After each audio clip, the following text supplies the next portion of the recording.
Welcome to another episode of our Community Chats podcast, where we highlight voices making a difference in communities around the world, beyond just our local community of Toronto. Egypt is a nation where a rich history coexists with the complexities of contemporary life. While its legacy of ancient wonders remains a source of pride and inspiration, many communities today navigate both the opportunities and the ongoing challenges the country's facing.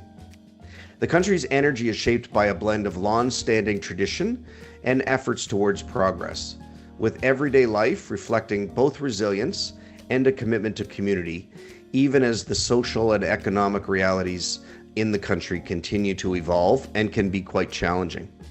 I'm really thrilled today to share a conversation with my guest, Aida Abd El Nor, a passionate advocate from Alexandria, Egypt.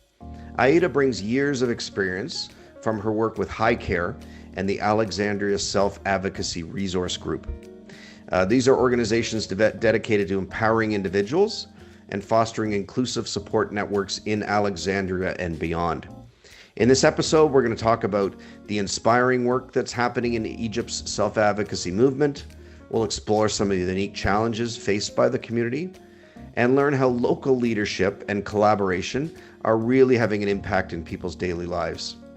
Community Living Toronto has collaborated with Aida's organization, and we've drawn a lot of inspiration and learning from our shared efforts. I now bring you our conversation with Aida. Aida Abd El Nor. So I probably said your last name poorly, but you are in Alexandria, Egypt, and we're really pleased that you've survived the time change to join us today and have a conversation. Welcome. Okay, thank you, Brad. Thank you. Now, maybe we can start. Give us your name the way it should be pronounced. Sorry? Say your name. Okay. My name is Aida Abd El Nor. In Arabic, Aida, not Aida. Aida. Okay. Yeah. Welcome. So now you are with an organization that does a number of things. We've gotten to know each other mostly through the work that you've done with our Community Living Toronto Influencers. But your organization also does a lot of other things. So maybe you can start.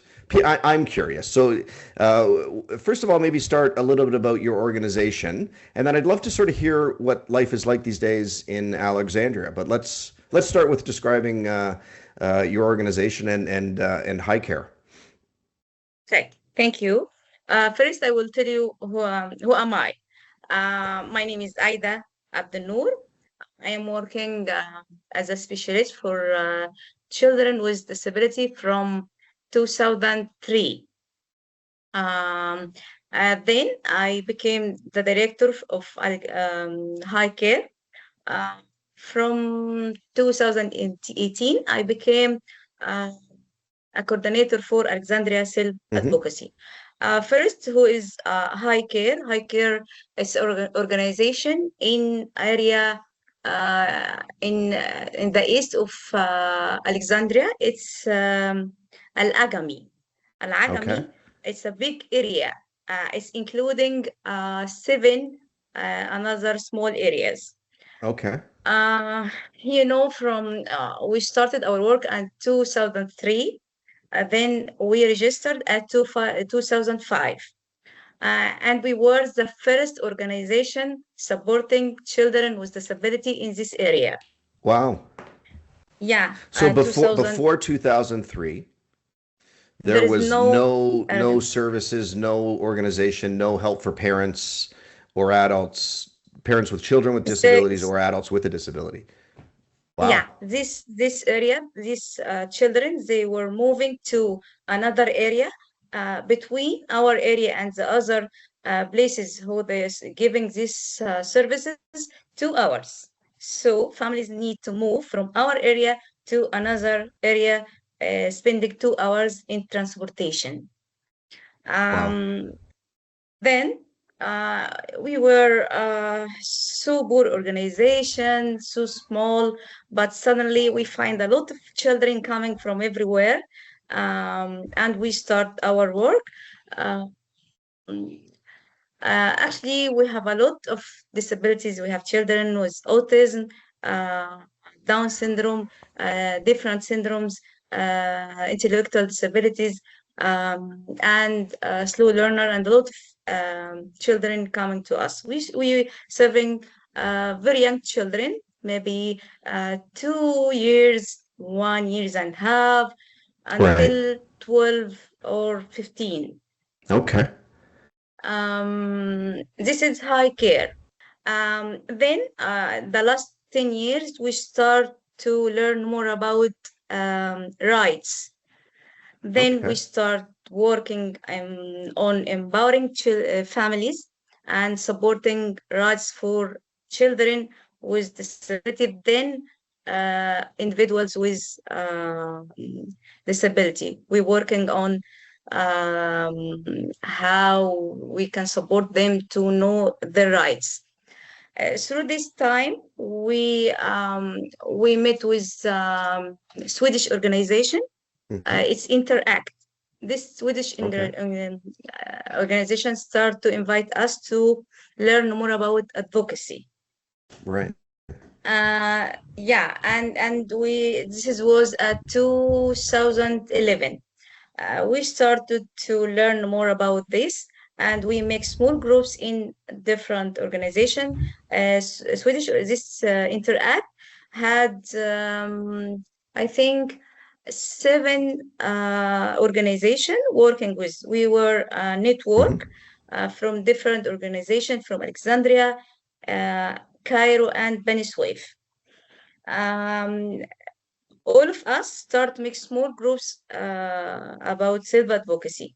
Then at 2014, we decided to make a core group to make change or make a big network in Egypt. Then we established Alexandria Self Advocacy Group. This is members from different organizations around Alexandria and Cairo, Bani Suef. Okay. This group start to meet regularly, focusing on building their capacities. Then the last 2 years, we start to go out to our community to learn people or make a big awareness about what uh, the individuals with intellectual So disabilities need from the society. yeah. And maybe and that's just to with that around advocacy, learning about advocacy, and wanting to change the way the world is. But maybe you could describe a little bit about what life is like in Alexandria, and then what it's just in general. Again, because most of what I know about Egypt, I have some Egyptian friends, but most of what I learned about Egypt, I learned in school, right? And we learned about the pyramids and the Nile, and sort of those relationships around the Mediterranean and that. But I'm sure that is not an accurate view. What is life like in Alexandria, sort of day to day? Okay. In general, I will speak about the big issue for the Egyptian, especially for people in Alexandria. The economic situation in Yeah. Egypt, we have a hard economic situation. So the life became very hard, especially after the revolution. Right. Um, a lot of companies closed their doors, and a lot of people cannot find work. So now we have a very hard time for the economic situation. If I will speak about people with disabilities, and this is a very hard journey. When the family have a child with disability, any kind of disability, they start their journey from the first. They need to go to the doctors. Right. We don't have good doctors in the government hospitals. Right. So we need to pay more money to know what is the problem. After that, we need to pay a lot to have to have medication and to buy this medication. Then they need to go to somewhere to teach their children. and this is a big issue in Egypt. This Hmm. is actually our organization giving these sessions or these teaching methods with little fees. But in other places, it's a very expensive for So there's the not a people. lot of service. There's not a Mm, lot of service that's funded, that's available for, I'll say for free, but is that provided by government. And then the services that are more accessible are private that you have to pay yeah. for, and they're more Mm. expensive. And I would assume that means that it's out of reach for many people who need those services. Yeah, that's right. And it will not end, children with disabilities need a long time to learn. So Right. the families, maybe they can pay for 1 year, 2 years, 5 years. In the end, they cannot continue. So are they going to, are kids going to school? Do they have a right to attend school if if you have a disability? This is another big issue.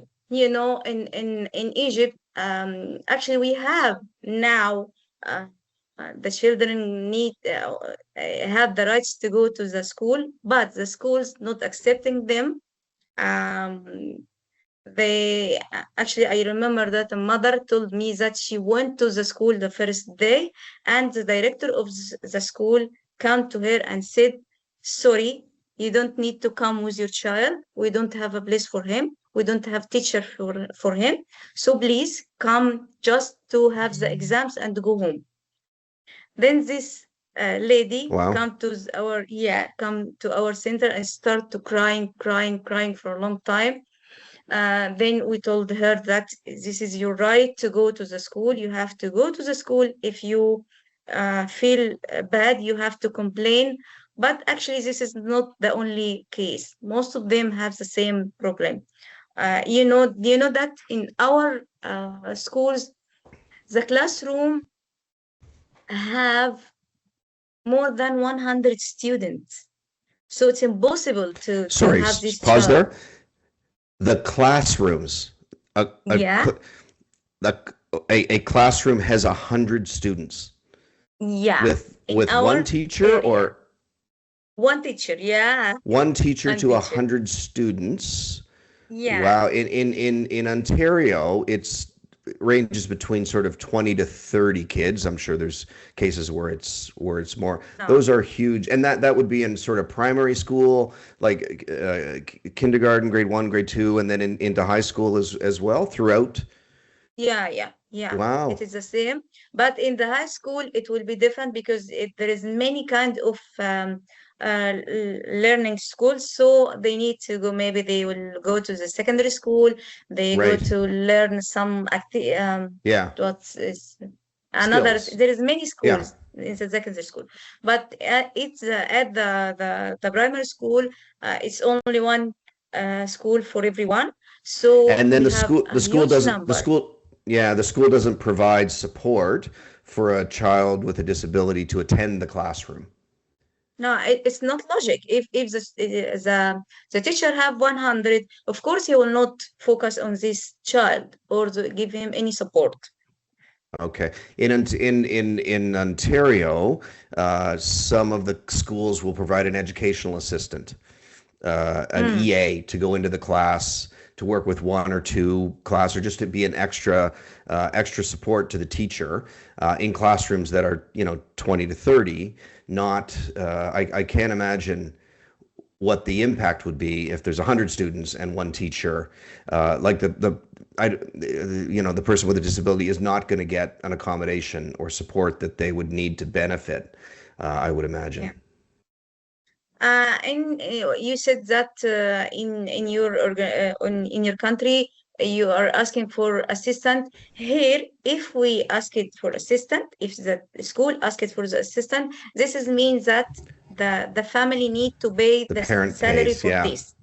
So if she now we can find someone to support the child, he need to take 5,000 or 6,000 per the month, and it's a huge amount for the family. And this is Yeah. another reason to not send them to the school. All the children already their names in the school, but they don't go regularly to the school. That's it. That's interesting. There's a lot of issues with the education system here and how the EAs are assigned, and there's not enough, and that, but that right still exists, right? So we've also done some work in Kenya and have had the way you're describing it very similar there, where you can go to school, even if you're paying for a private school, and you can have what they call a shadow teacher. To come and give support, but the school, the educational institution, doesn't pay for the shadow teacher. Generally, it's the parents that have to not only pay for, but find, supervise, train the person. Yeah, that's right. This is the same in Egypt, and this is for the school. We are finishing the school. Now we need to go to the work. Right. People with intellectual disability don't have any resources of fund because it's not easy to to ask someone with intellectual disability to come to work with you in your company. The Yeah. companies don't have more responsibility on them on their shoulders. So this is another big issue. Our country paying some fees every month for people with intellectual disability, but do you know this is a very small amount. They are paying Right. 700 Egyptian pound for the month, and the egg, one egg by 6 Egyptian pounds. So do you see the balance? There is no balance. Sorry. So people are earning, if they're working, 700 pounds a month. No, if they are not working, the country will give them Oh, I see. 700 Sort of, pound okay, like every a, month. okay. So 700 pounds a month. And you said, let me just make sure I got this. You said an egg costs, With yeah, an £6. egg costs 600 pounds. Yeah, no, So they're six getting pound just over the equivalent of an egg's worth of financial for value the for yeah. to support themselves. So there's no way that Mm. people can do that without the help of families or friends or organizations like yours. Yeah, that's right. Eh, and this is part of the issue. The other issue, if they have a work, they will find someone to use them to take their money, or to put on them more work than others. Oh, okay. Uh, Because people and aren't confident to say that's not my job. They're just appreciative to have something, and then they get taken advantage of or become victims of others. yeah, yeah, Yeah. that's right. And this is about work. We have another big problem that in our law, actually, before 2018, this is something good. Before 2018, we don't have any law for people with disability. But now, from 2018, there is a law talking about the rights of people with disabilities. But the big problem, we Okay. still have some weak points in this law.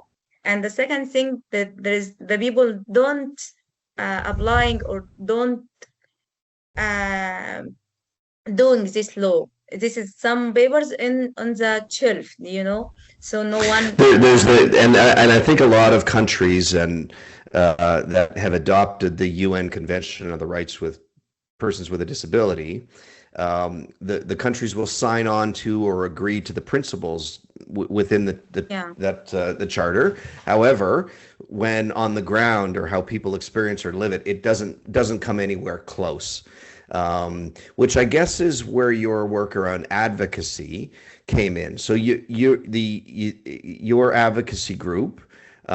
Maybe tell us a little bit about that. What's the name of your advocacy group? okay. Alexandria Self Advocacy Group, resource group.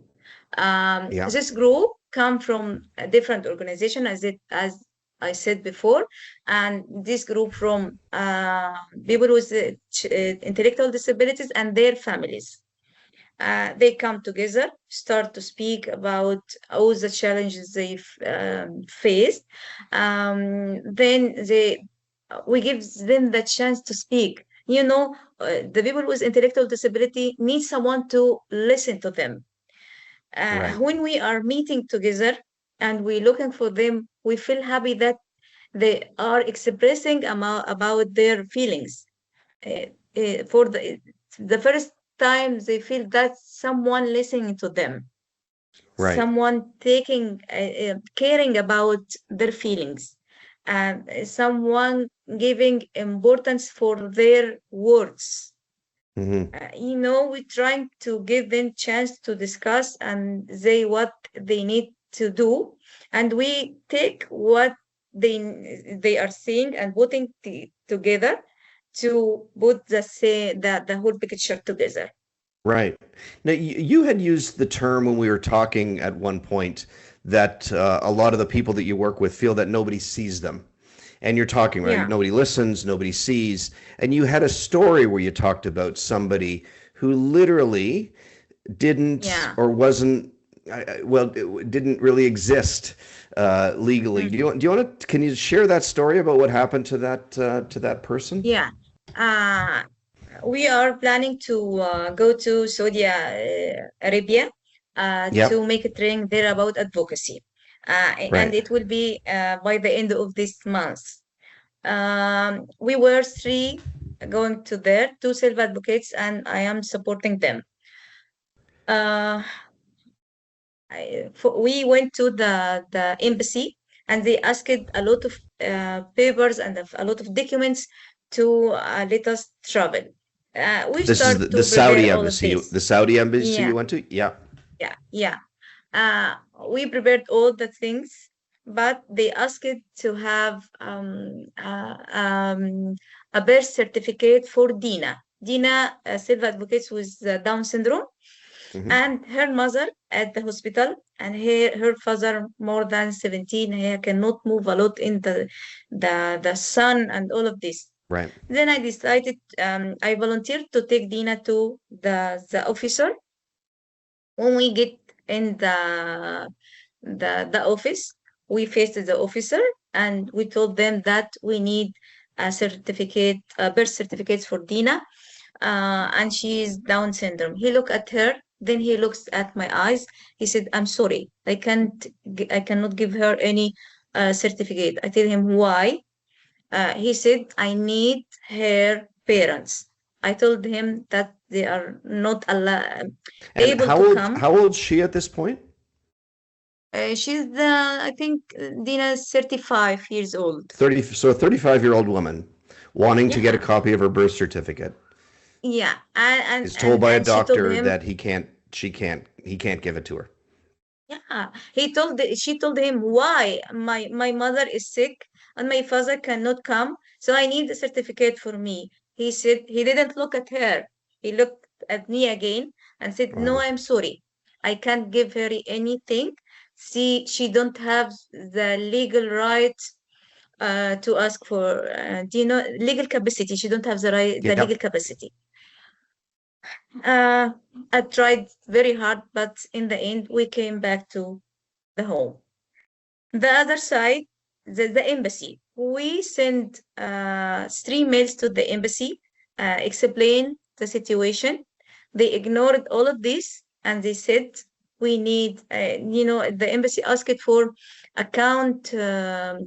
bank statement for Oh, her, right, right. and she don't have the legal capacity to have account A on the bank bank. account. Right.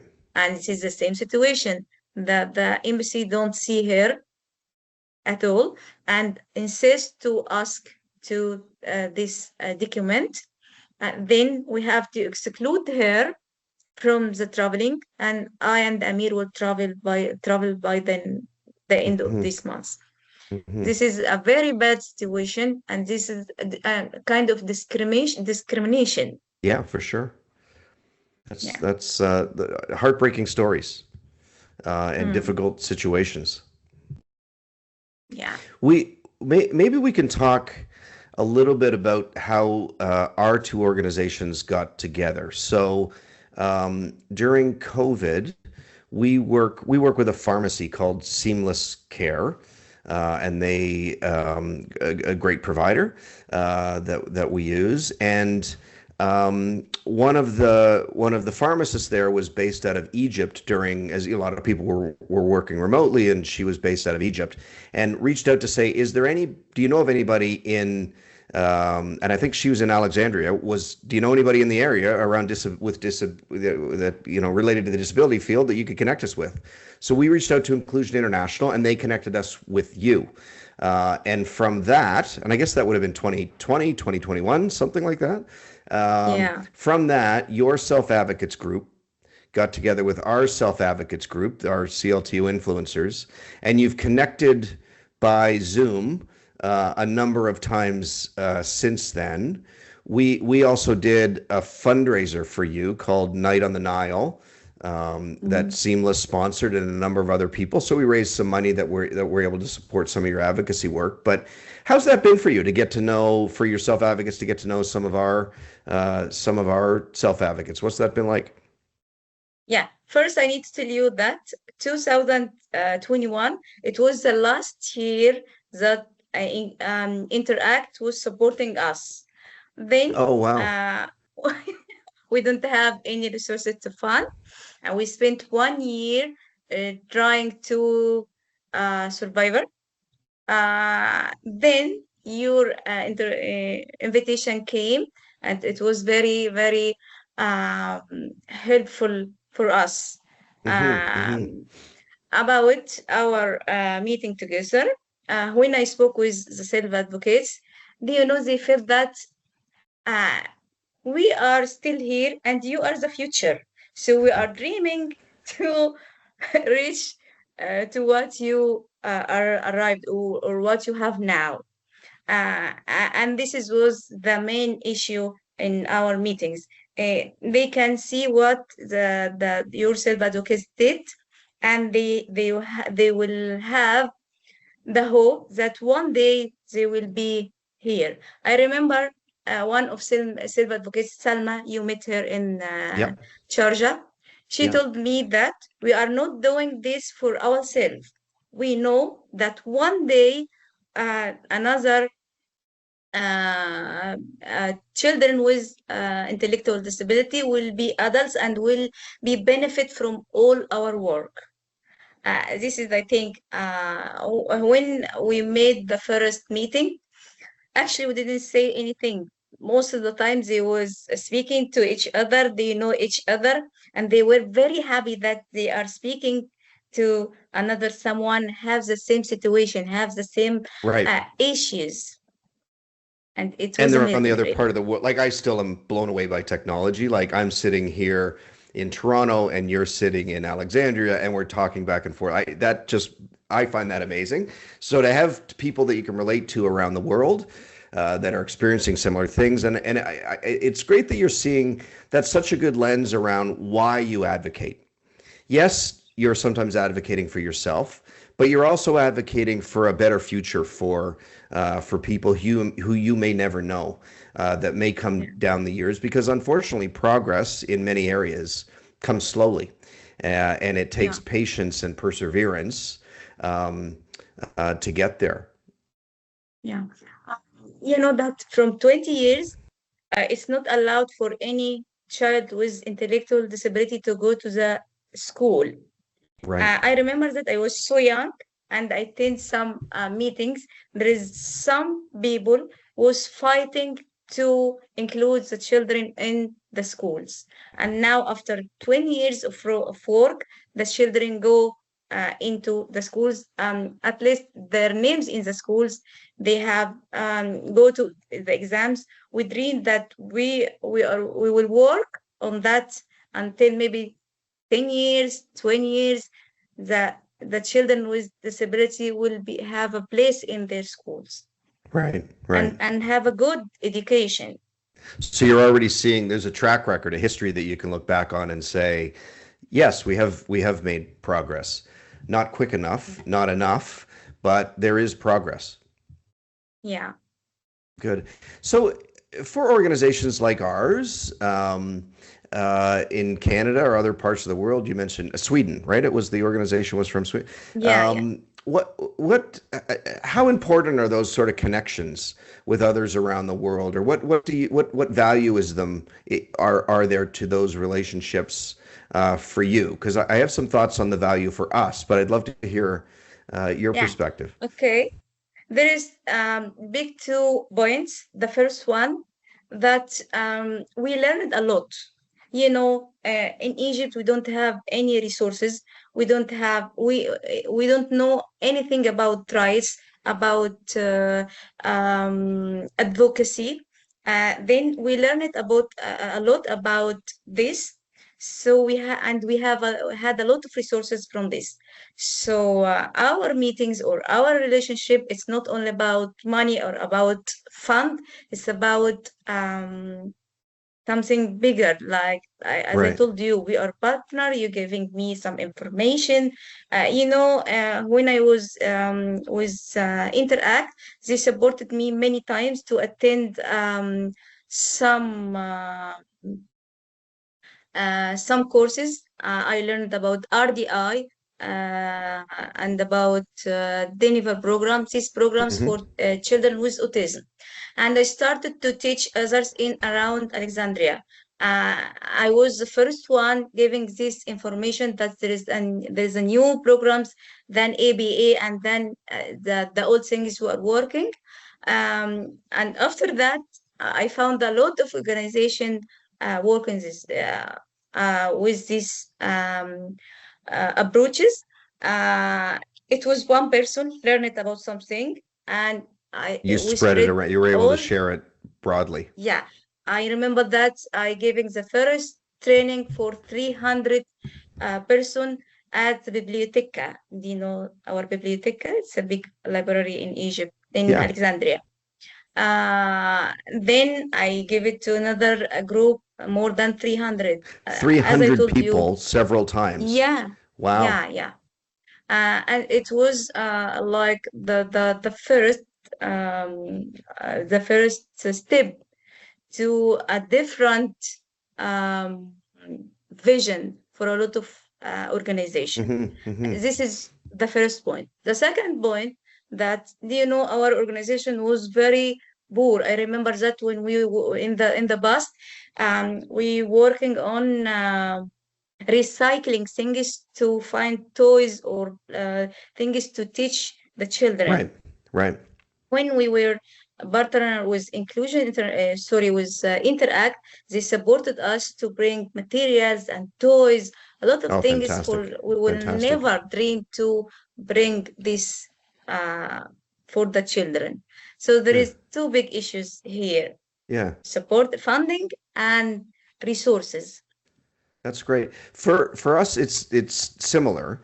Um, I mean, the fun. It's not the funding. We're not looking, but the partnership for us has really been just understanding the perspective of people with disabilities around the world. Because again, you had at some point talked about that. You're fighting for life and struggling for some very basic rights. The example of the birth certificate, where a person isn't really allowed to exist because they have a disability, and we're at different places along the journey of becoming fully included in society for people with disabilities. And I think that perspective helps ground us in our work. I also think there's an obligation that organizations have when because from our perspective, we don't have enough either. There aren't enough rights, there aren't enough resources. We can always make that case that we don't have enough, so we shouldn't share. But I'm of the belief that even with what we've got, we should be generous and share what we can.